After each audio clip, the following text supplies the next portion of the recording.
All right, good morning. It's Wednesday? Yeah, Wednesday.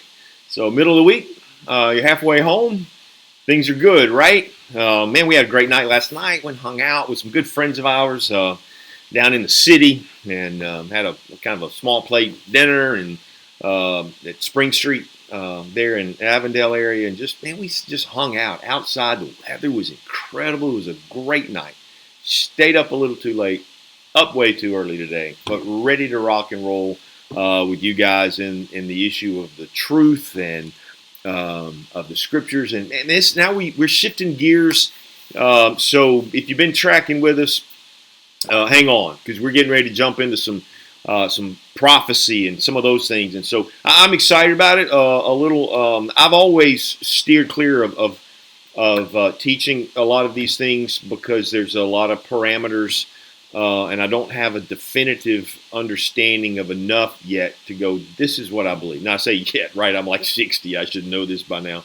I have a lot of understanding of the prophecies. I just think that we peg ourselves and categorize ourselves in areas. And so I'm grateful to be able to just work through this text without teaching in the broader perspective. Now, we're going to have a lot of fun over the next several days as we look through this. But let's get back into context, into our mindset. If you've been tracking with us, you know that we're in the last week. We're in Mark chapter 13, so we turned the page. We have 3 chapters left, 4 chapters, I guess. And so we Jesus is he's cleansed the temple. This is still the same day. I know it feels like, man, we're on this one day forever.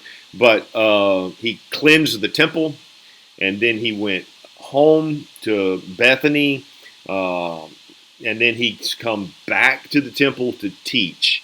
So he's in the temple and he's teaching, and we looked at all of that for the past several days. Yesterday, his rant to the Pharisees, Sadducees, and scribes was the last public discourse the world will have ever heard from Jesus. It was it. He's done with that now. He had his say. He listened to their questions. He had a question of his own, and then he obliterated them with how evil and deceptive that they were. Now he's leaving the temple. So this is where we are. So they're heading out. Remember, the last thing that he did really in the temple was to look and watch the money changing take place. That was where we left it last. So he's now, according to Mark, he's leaving the temple. And so let's pick the story up. We're only going to be able to look at about 8 verses today in order to really understand some of the things that we're looking at. So he says this: as Jesus was leaving the temple, one of his disciples said to him, "Look, teacher, what massive stones, what magnificent buildings." And with that, he's looking at, let's verse 2. "Do you see all these great buildings?" replied Jesus. "You see all this great, it's an incredible temple structure. Not one stone will be left on another. Every one will be thrown down."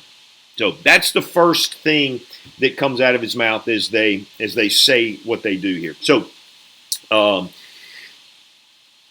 as we look at that, we understand that temple that he's looking at is Herod. Herod kind of refashioned the temple after Solomon's temple and all of that.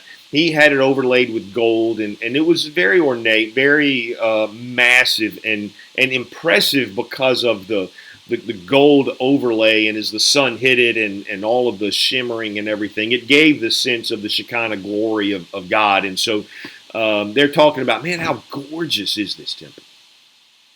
And that's when Jesus goes, hey, man, it's going to be torn down. So this is the first prophecy of these things. And as we jump into these, he's going to give us some things specifically, some the events that have already happened, but not yet when he spoke it. And so we'll look at those. I want us to understand something, though. The preciseness of these prophecies give us confidence that the Word of God can be trusted in every area, right? So here's what I'm going to remind you. True is true. False is false. If you take truth and mingle an ounce of false with it, it's no longer true. That's why we have to be studious of the Word of God. to make sure that what we say is what it says, not what we want to read into what it says. There's a lot of that going on in our world today. And so there's a lot of falsehoods taught, whether purposely or ignorantly. Either unschooled and untrained people in understanding the scriptures have been placed in positions to give you their opinion, or these people have an evil bent and an intent. So, not to prescribe motive, I'm just telling you, not everyone that opens the scriptures is giving you truth. Not if it's mixed or it's diluted by misunderstandings and a lack of study. So I just tell you that just for reference. Now, let's just jump into the truth now. That was my little disclaimer of what we're looking at now. So here's what he tells us. He says, do you see these buildings? Not one stone will be left on another. Every one's going to be thrown down. His conversation now with the disciples is going to center on telling them what to expect, what to look for, all of those things. You know, when you go on vacation or whatever, and maybe you left someone in the house, or maybe you're teenagers and you were going off for the day or whatever, and you go, hey, look, now we're going. Here's what you need to do. Look out for this. Watch for that. If this happens, do that. Right? You give them all these directions of what they need to be looking for as you're going to be away for a bit. So that's what Jesus is doing. Hey, listen, I'm going away. You need to be aware of some of these things. Now, they still didn't grab the fact that he's going away. They may understand the fact that he's going to die. Then they assume, well, he's going to come back, and man, he's going to establish the kingdom. We're going to rock on down the world. We know that because in the book of Acts, they ask him after the resurrection. So, when are you now? Is it now? And he's already explained to them it's going to be some time. So now he's giving them warning signs to know. But the first thing he said before he gets to the warning signs is this: the temple will be destroyed. Well, let me give you a little history. This is around 30 to 33 AD when this is going on. In 64 AD, so about 30 years later, Nero will be ruler of Rome, and he will be bored, and he's a little out of his head, and a lot of fire. Rome was burned in 64 AD. As it did so, people began to say that Nero was the one who burned Rome down. He then, in turn, blamed it on the Christians and said it was them that did it to take the heat off of himself. So that was in 64. They began to put persecution and pressure on the Jews at that point because they believed that it was the Christians who did this thing in that sense. And so in 66, the Jews revolted. So 2 years later, the Jews revolt in Judea, in this area, against Rome. And they're just, because I guess they're tired of waiting on the Messiah, they're going to do it themselves. Nero sends Vespasian, who will eventually be their emperor, down there to squelch that rebellion. Are you following me? So that's 69 AD. In the meanwhile, Nero is still getting treated rather harshly, knows that he's going to be assassinated, and takes his own life. Vespasian becomes emperor. His son, so he heads back to Rome.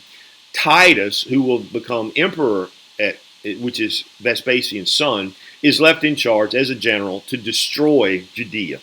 He assaults the temple. There's a frenzy that follows, and there's a war that breaks out.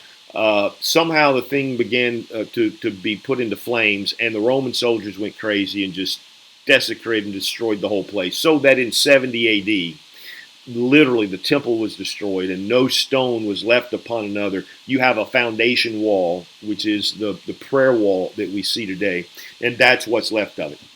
So that's how that happened, and it's done. It's happened. That what Jesus said 30 years before happened. And so we see the truthfulness and the veracity of everything that he says. So then, verse 3, it says, as Jesus was sitting on the Mount of Olives opposite the temple. So they've left the temple now. As they walk by, they're going, what a gorgeous building. He goes, yeah, you think so? Well, let me tell you what's going to happen. You're going to look back not too long from now, and not one stone's going to be left upon another.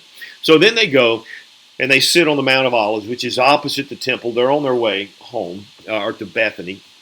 And Peter, James, and John and Andrew ask him privately, hey, tell us, when are these things going to happen? When is this thing going to be torn down? And what will be the sign that they're about to be fulfilled? Now, Matthew adds that he says, what is the sign? Well, they say, what is the sign of your coming? When will these things happen? And what's the sign that you're going to actually come now and become Messiah? What does that look like? So this is where he begins to teach that. And we're just going to kind of slow roll ourselves through this. So the first thing Jesus says is, these are the signs that lead to my return. The temple, we just looked at, check off. Second, deception. He says, watch out that no one deceives you, verse 5. Watch out. Deception's going to come. You want to know the signs of the times? When massive deception is beginning to come out, you need to be aware that the end is close. Many will come in my name, claiming I am he, and will deceive many. So this is what it is. Lots of antichrists are going to pop up. Lots of people proclaiming to be Messiah. So Jesus warns them. Now, we've seen false messiahs have come down through the ages. I don't want to take you through the history, but there have been several down through the ages that have said, hey, well, I'm the Messiah, I'm the Christ, I'm whoever.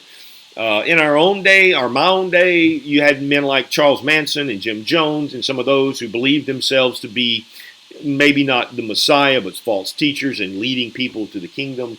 And we saw all of that destruction. That still goes on in pockets everywhere. But he says in Luke, he says there will be not just false messiahs, but false prophets also. That you're going to have antichrist, false Christ, and false prophets. And they're going to, in fact, Luke says they'll do signs and wonders.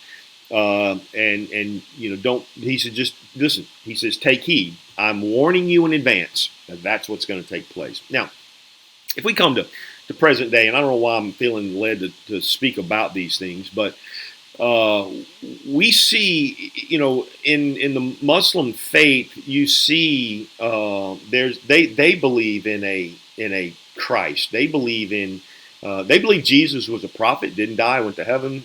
Sometime he's going to maybe come back. But if you look and study their historical understanding and their prophetic understanding, they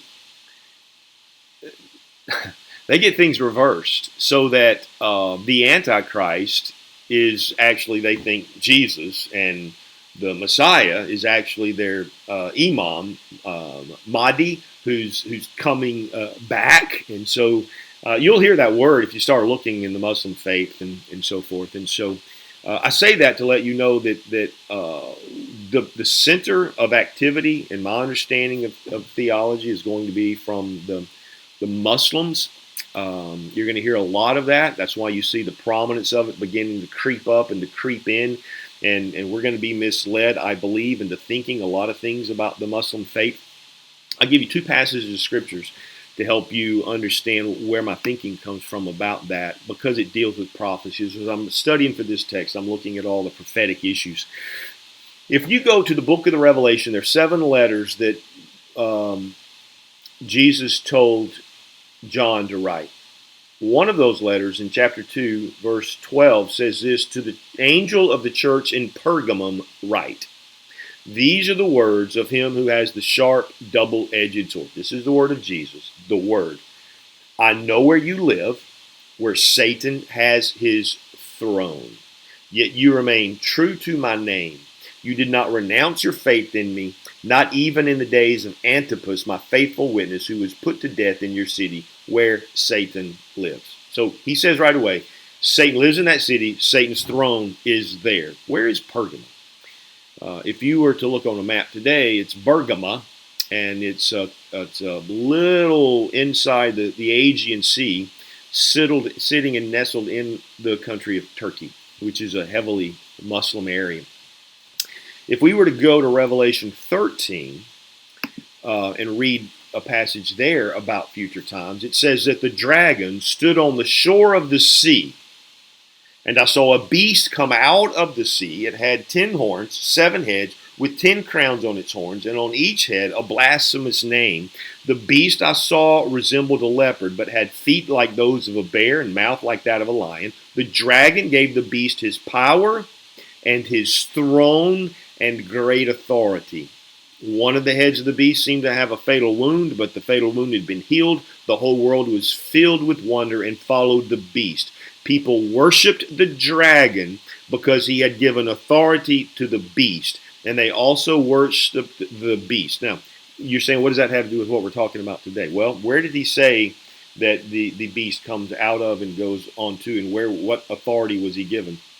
The throne. The throne of who? Satan. Well, where is that? Pergamum. And so what we find here is that there's going to be, this Antichrist will come out and will deceive the world. But you can see pockets already. And not all of them are Muslim. I'm just simply telling you that you should keep an eye on those things. In Ezekiel 38, when he speaks of Gog and Magog, which is the end time prophetic issues, there are 8 kingdoms that are represented there. And if you look at all 8 kingdoms, they're all heavily Muslim kingdoms. And so that's my theological rant for you for today. But that is where where the false teachers are going to arise. Now, we have a lot of false teachers today that spew out different things. He's speaking of those who are seeking to lead people away to believe that they are the answer to the world's troubles. This is what he says. You should expect to see that. And we already see that happening. So then he goes on, he says this, many will come in my name, claiming I am he, and will deceive many. We're back in Mark. Mark verse 7 says, when you hear of wars and rumors of wars, do not be alarmed. Such things must happen, but the end is still to come. Nation will rise against nation, and kingdom will rise against kingdom. And so now he says, not only is there going to be a great deception, that you want to know when I'm coming back? Look for deception everywhere. The second thing is there's going to be wars and earthquakes and famine. Well, who doesn't know that right now we've got warring everywhere, right? Even in our own homeland. Hey, there may not be bullets and swords and things like that flying, but there's a war that is going on, and it's being just fanned into flame. But our nation is at war. We are a divided country, and there are, and however you fall on that, just understand there's war going on. Look at what's happening in Israel right now, and the attacks that are coming on them, and then them attacking back. Look, almost everywhere you look, there's a war of some sort going on. Whether it's an economic war, and you see what's going on with China and America, and the warring for financial dominance and all of those things, whether it's the war for oil, all of these things are taking place. And so he's saying when you see that, you know that the end, that these are the signs that the end is coming, but it doesn't mean it's here. And then it says there will be earthquakes in various places and famines. And then both Matthew and Luke add plagues. And so this is what's going on. Wars, earthquakes, plagues. This is what you should see.